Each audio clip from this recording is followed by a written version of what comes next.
Hey everybody, it's Mike Sullivan with Born to Shine. Today we have an amazing guest. Her name is Lori Platko, and I am gonna mess up. She has the coolest, longest title. I think it's Exceptional Children Director of Curriculum. Yeah, I messed up. Okay, Lori, just take it away. Hello. Yes, Lori Platko. I'm an adaptive curriculum specialist for the Exceptional Children's Program for Durham Public Schools. In beautiful Durham, North Carolina, which is Yes, awesome. So yes. thank you so much, Lori, for making time with us this Thank morning, you. and I just so appreciate you being here. And Thank you you. know, yeah, no, for sure. And what was your journey like to get into that position? Because that sounds like a big responsibility, one, and two, it just sounds like there's a lot of special types of knowledge that you needed to attain to do that. So what Mhm. was your journey like? Right. Well, I started out in Pittsburgh, Pennsylvania, and I did what's called applied behavior analysis on students with autism. Mm, And I would go into their home and conduct various theories with them using a lot of verbal behavior. mm-hmm, And I was specifically trained through an understudy of Dr. Lovas. His name was Dr. John McGackin. And I did that for approximately 2 years. However, the hours were a little bit inconsistent. Some days I would start at 8 o'clock in the morning. Some days I mm, would start at 4 o'clock in the afternoon, depending on my mm, day. mm, And I wanted to have a more consistent schedule. Also, I just wanted to keep advancing myself professionally. mm-hmm, So I was able to get a job here in Durham, North Carolina, working in a what we called back then a self-contained classroom. We now call them special programs. So if you hear me say special programs, I'm referring to a self-contained classroom or a separate setting classroom. And a lot of districts will still use that terminology today. So I was in a self-contained classroom, students with autism. That is where my specialty is and where my heart is. mm, And I began that back in 1997 here in Durham Public Schools. And through that, I moved from one school to another school. School number two that I worked at, I stayed for 21 years. So oh I've wow. been in the world of autism and education for approximately 30 years. And um, at my second school, where I stayed for quite some time, I did other things. I wasn't always working in a special education field. I also taught general education, including gifted. So I did move around a little bit, but the bulk of my work is with exceptional children, meaning students with autism and developmental disabilities. So I did that for quite some time until about 3 years ago. And I had been mentoring teachers for approximately 8 years prior to me going into becoming an adaptive curriculum specialist. So, any new teachers that came into my building teaching special ed, I would mentor them through our program and Mm-hmm, really enjoyed that piece of being in education, working with teachers, guiding them, supporting them, empowering them, just making them as best as they can be, because I knew it would affect the teacher, but ultimately affect the students and student achievement. And that's where my goal was. Where can we get these kids? So, with after 8 years of doing mentorship and teaching, I was still teaching the whole time. Um, a position arose to be an adapted curriculum specialist, which was just mentoring teachers. And I know I loved it, and it was such a passion of mine. I went ahead and applied for the position and got it. So I left the classroom after 24 years and got into just mentoring teachers, and I just absolutely love it. It is challenging, it is rewarding, and I can see the domino effect of empowering teachers that empower the students. And that is my goal still, is to make a difference with our students, our teachers, but then ultimately with our students as well. I love it. That is so cool, Lori. And now the teachers that you're teaching, are they teachers of class that are self-contained, like you're saying, that where the students are on the spectrum, or are some of the students on the spectrum? And is it like a blend, or is Yes. it 100% the self-contained where all of the students have autism or are on the spectrum somewhere? So we have Or is it a K-12. blend? Yes, we have K-12 special programs, is what we call them. And these students may be developmental needs. Some may have autism. Some may have traumatic brain injury. Some may have cerebral palsy, Down syndrome. So we do have a spectrum of Mm-hmm. students, Mm-hmm.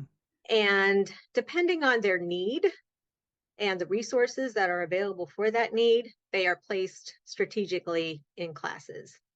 So we may have a student who has a traumatic brain injury, for example, but Mm. needs the structure of a classroom with autism.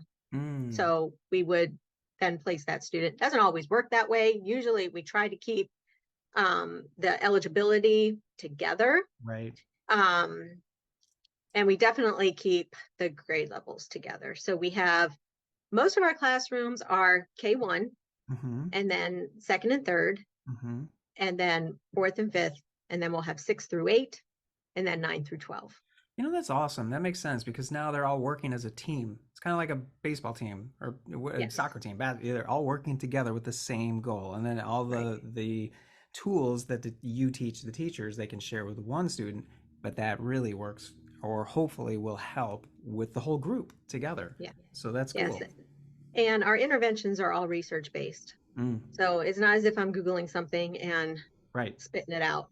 We Right. have a very prescribed program of research based interventions that we use to aid in supporting our students. So it is all very legitimate and research based. And we try to keep the continuity going across grade levels as well. Absolutely, that'd be overwhelming for any teacher to have one student with Down syndrome, the other with autism, the other with, whatever it is. Then all of a sudden, how do I support all these students with very unique and Right, special needs? There are all those subtle or dramatic differences. So right. that's really, I love it. One of my best friends is, his name's Sam, and he lives in California, and he has autism. He's pretty high functioning for his autism, but he refers to himself as, "Hey, I'm pretty high functioning," and he's just the Yeah, greatest guy. yeah, So I have a heart for, well, for anyone that's challenging with anything, but right. autism in particular, especially just with Sam coming into my life and That's just great. being, yeah. So it's beautiful what you do. Yes.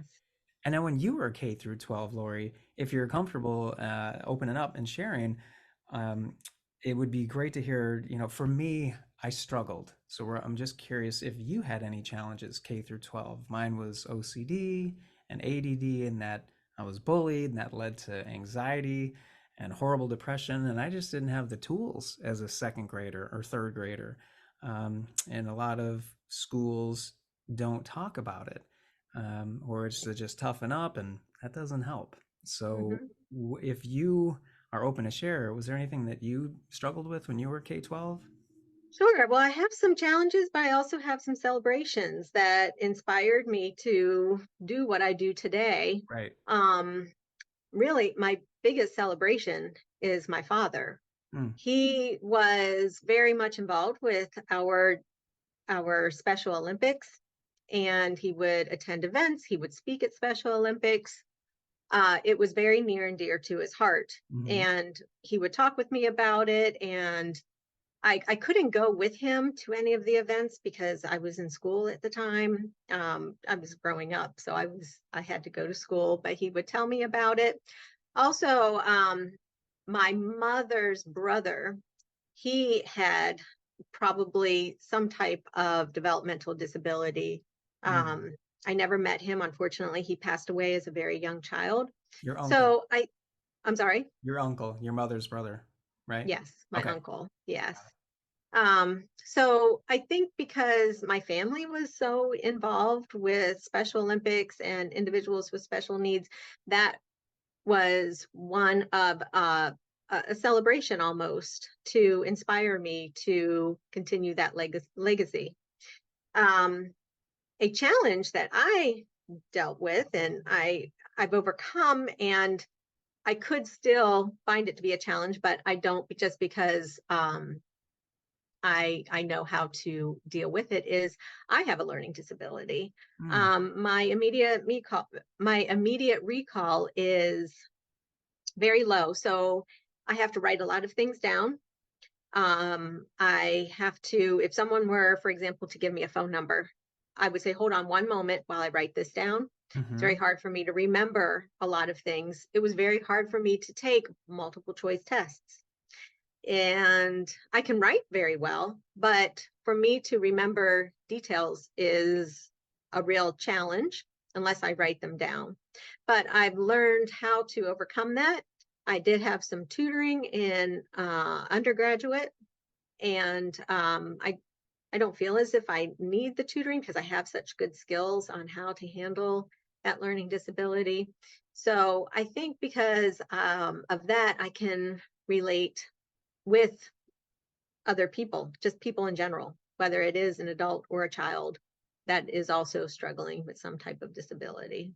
Love that. That's so beautiful. It's so amazing how God uses our mess and turns it into our message, or Yes. turns our Oh, I love that. pain into our purpose, right? And then like Hmm. for me, it was being bullied and struggling with depression, and now that's all I do. I want to help other kids that are build Perfect. up their empathy, their self-esteem, reduce bullying, and all of that. And so it's cool what you're doing. You struggled with that immediate recall like you're talking Hmm. about, and now you have a heart to help all these other beautiful kiddos, which is Yes. amazing. So that is Yes. so cool. And Yeah. what's working well at your district, Lori, to support your students with their mental health? Because if it's a challenge with learning, or if it's a challenge with being bullied, whatever it is, it's a challenge, right? Hmm. And that usually affects the way we view ourselves and then our mental health. So, what are you guys doing to support your students that you have found, wow, okay, this is helping, or we need more of this, but I'm glad we're doing this? Is there Hmm. anything that you guys are doing? Absolutely. We have ad- adopted, we have two research-based curriculums. One is for academics, of course, and the other one is for social emotional learning. Mm-hmm. Um, it's called Teach Town, Okay. and it is a program that is used across our district, K-12. Mm-hmm. Um, and we encourage even our speech therapists to use it, guidance counselors to use it, social workers to use it. And it does help with those social emotional skills. Particularly, it was developed for individuals with autism and developmental disabilities. So Wow. it really reaches them in a very unique way. Um, Also, we do include social workers, guidance counselors, and other staff support with our individual educational plans, as well as if we need assistance in the classroom. If we need um, a someone to come in to help a teacher create what's called a safe space where a student can go if they Mm-hmm. need some calm down time Mm-hmm. or some cool off time. Mm-hmm. Um, that's also part of my job, is to support the teacher with classroom design. And part of our classroom design is to set up a safe space or a quiet area for a child in the event that he or she is going through some behavior challenges. Um, Something else I was going to mention as well. We also incorporate another research based technique. They're called social stories. Social stories are Carol Gray is the developer of Social Stories, and they help individuals with and probably without developmental disabilities. I can't imagine it being detrimental to anyone without a disability. They're usually written in first person, and it gives a nice way of a problem and a solution.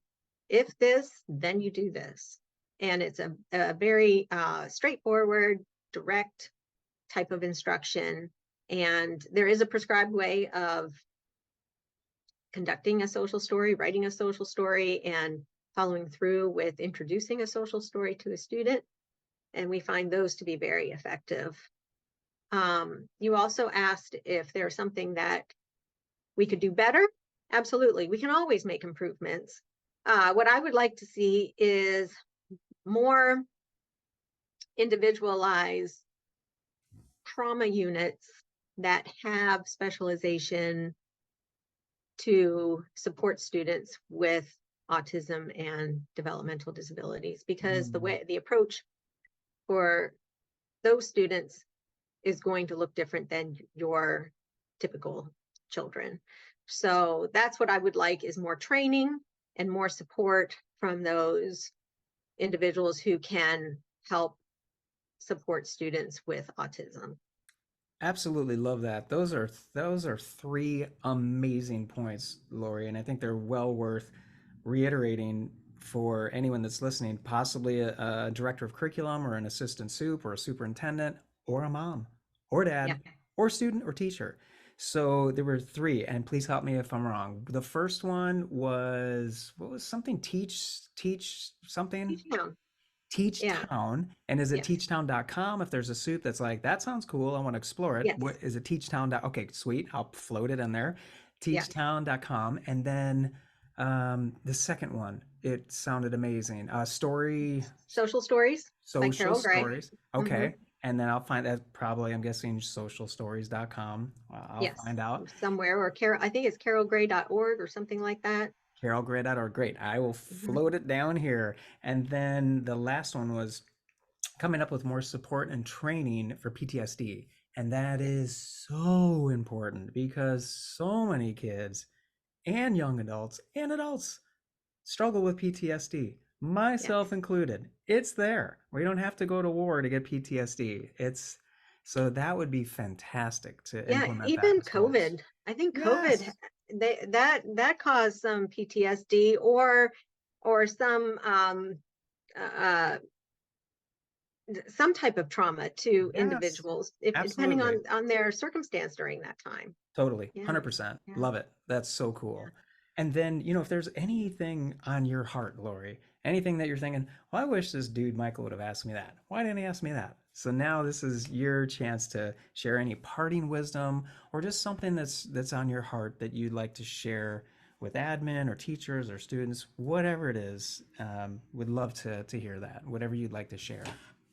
Well, I really appreciate being on this podcast, because it helps with. I'm actually doing my PhD in higher education, and my social change topic, my dissertation topic, whatever you want to call it, Mm-hmm. is going to be teacher attrition Mm, in our special education classrooms, particularly our special programs or our self-contained classrooms. mm-hmm.